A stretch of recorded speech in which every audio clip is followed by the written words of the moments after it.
Everybody to the Wild Wild West. What's up, guys?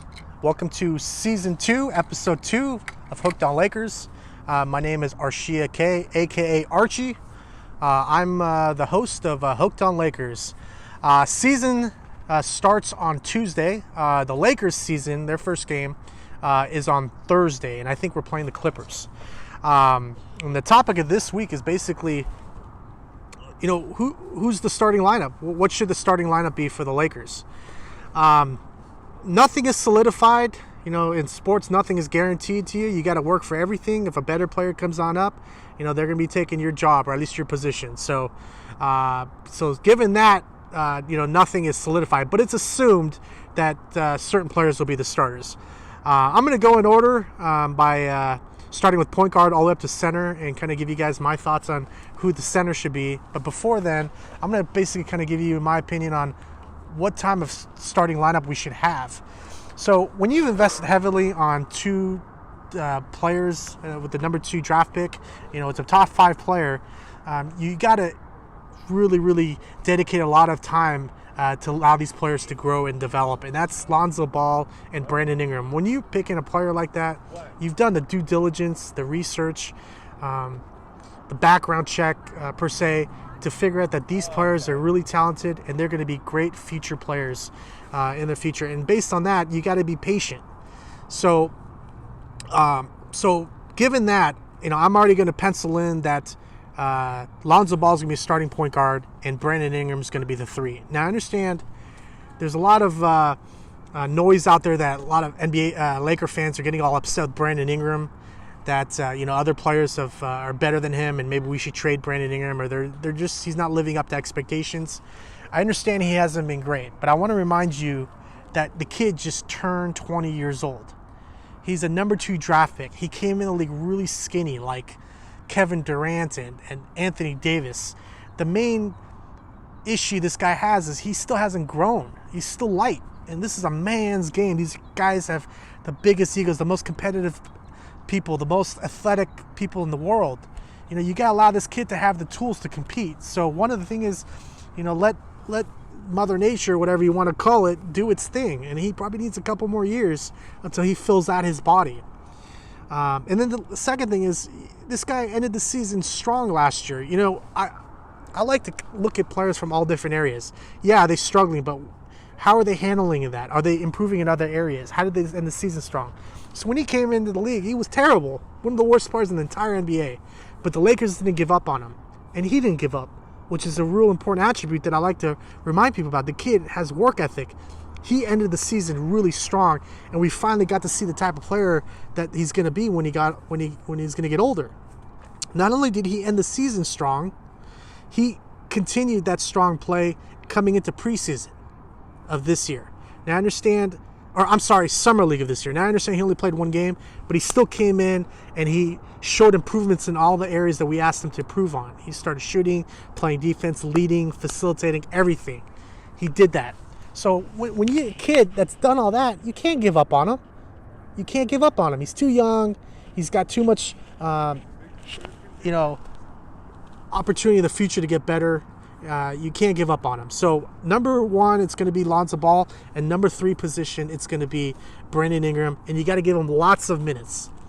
Once you have these type of players, you need to have a stable environment around them to allow these 2 players to grow, because the other pieces, they're all variables. Nothing's fixed. Nothing's constant. But the 1 and 3 position is. You've invested in these guys. You've done the due diligence. They're going to get better. So give them the opportunity to do better, but put all the right pieces around them. So now that leads to the 2 guard position. the 2 guard position, it's assumed that we're going to be bringing in a star player in the future, like a Paul George, maybe a Westbrook. I don't know. There's lots of discussion going on that we're going to be bringing in 2 max players. So that's going to be basically the 2, the 4, and maybe the 5. So the 1 and 3 are given. The 2, 4, and 5 are variable. Then we probably want a player that is going to bring in stability, but is probably not going to be around the long term. And I think no better player, and it's a no-brainer, it's already assumed, it's going to be Caldwell Pope. When you invested a 1-year contract and you're paying this guy something around $18 million a year, you got to start him. That's what you basically guaranteed the players, hey, you're going to be starting for this team, but you might not be around the long run. So I think with his veteran leadership, his strong play, he's still a relatively young player. I think he's around like 25 or 24. That means he's got room to grow with this team. I think you got to go with him because he'll be a great complement to Ingram and Lonzo Ball.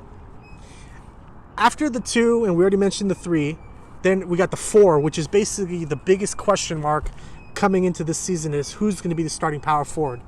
Just the fact that we're still having this discussion is already telling you that the guy who was assumed to be starting power still hasn't proven to everyone that he deserves to be starting power forward, and that's Julius Randle. He is the one who basically started this whole rebuild process with the Lakers when they drafted him. I think it was a number 7 about 4 years ago. It's like his 4th year in the league. First year he didn't play, but still it's his 4th year, and we're still unsure about this guy. And that's the whole point, is we're still unsure. And if you're unsure after 4 years, it's probably time to move on. And I'm not saying he's not going to be a great player. I think he can still be a great player.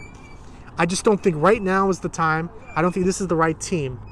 And I don't think this is what the 2 players around him need because of his instability. And that's the main thing, is you need stability around Ingram and Lonzo. The next player is Larry Nance. Larry Nance is a little bit...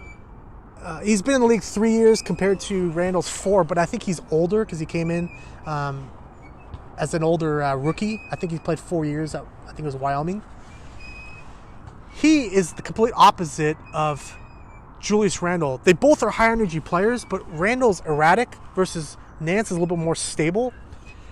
And Nance is the superior defensive player while Randle's a superior offensive player. And what the Lakers starting lineup needs the most is not only stability, but a good defensive player, because we are so terrible at defense. So when you have stability, you have the best defensive player, and you've already tried Randle out, I think it's time to give Nance a shot over Randle. So I think Nance has moved on past Randle in the talk for starting power forward. And then the last player who kind of came in the mix this out of nowhere is Kyle Kuzma, this internet sensation, the new Linsanity of basketball, the guy who came into preseason just shooting lights out, becoming the championship, Summer League championship MVP, and carrying on that great play into preseason of the 2017 season. He's coming in as a mature 22-year-old. He went to college 3 years. He's not one of those one-and-done college players who comes in real young. He's a little bit older, more mature. He's probably done physically growing. He got his collegiate degree in 3 years, which is an anomaly. This kid's smart. He's goal-oriented, and he goes after things that he wants to get. And he wants to get his 3 years college degree and then come to the NBA, and he's doing it. But the problem with Kyle Kuzma is, one, he's a rookie. He hasn't played with his team for very long. He hasn't played a full season in the NBA. And he's unpredictable, because what happens if this kid, he's been smoking hot, and we all know nobody in the NBA, unless you're like Steph Curry, shoots at that clip, is going to stay hot like that. So what happens when this guy starts getting cold? How is that going to have an impact? Are we ready for that? Have we ever gone through this before? We haven't. And because of that unpredictability, we can't take that risk and jeopardize the development of Lonzo Ball and Brandon Ingram. I think Kuzma's going to be a great player. I think he's going to be a stud. I just don't think right now is the time, because it might throw off our entire season. We need to start off strong, and we need to continue to get better. We can't go downward right away. So right away, because of that, I think Kyle Kuzma is out of the discussion, and that leads to Randle, and Nance, and I've already mentioned Nance, I think needs a shot over Randall. So I think Larry Nance needs to be the starting power forward of the 2017 season. And let's go from there and see what happens. I think we're going to have a lot of results. He's just going to be a placeholder anyways. He's not going to be the power forward in the future, because that's the 3 and the 4 are the most important positions in the NBA now, and that's what we're going to be going after in free agency. So might as well have the stability now, the better defense now, before we make a change there in the offseason. So I got to go with Nance at the 4. And then lastly, the 5 position, like the 1, is a no-brainer. When you invest heavily into trading away a number 2 draft pick to get Lopez, you got to go with Lopez. He's a stable player. He's experienced. He's probably the best player on the Lakers right now. He's a great offensive player, a great defensive player. But most importantly, he provides that stability that we need in the starting lineup for the young players on Brandon Ingram and Lonzo Ball. So I'm going with Lonzo Ball the 1, Kentavious Caldwell-Pope at the 2, Brandon Ingram 3, Nance at the 4, and obviously Lopez at the 5. Hey, thanks so much, guys, for tuning in this week. I really appreciate you guys listening to me. Looking forward to this season, and I'll catch you guys on the next episode. Later. The track hits your eardrum like a slug to your chest. Like a vest for your Jimmy in the city of sex. We in that sunshine state where the bomb ass him be. The state where you never find a dance floor empty and pimp speed. On a mission for them greens. Lean, mean, money making machines, serving fiends. I've been in the game for 10 years making rap tunes. Ever since Honeys was wearing Sassoon, now it's 95 and they clock me and watch me diamond shining, looking like a Rob Liberace. It's all good from Diego to the Bay. Your city is the bomb if your city making pay. Throw up a finger if you feel the same way. Straight putting it down for California, yeah.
Definitely in the house.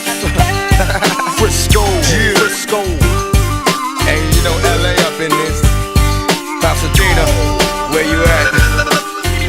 Yeah, Inglewood. Inglewood always up to no good. Even Hollywood trying to get a piece, baby.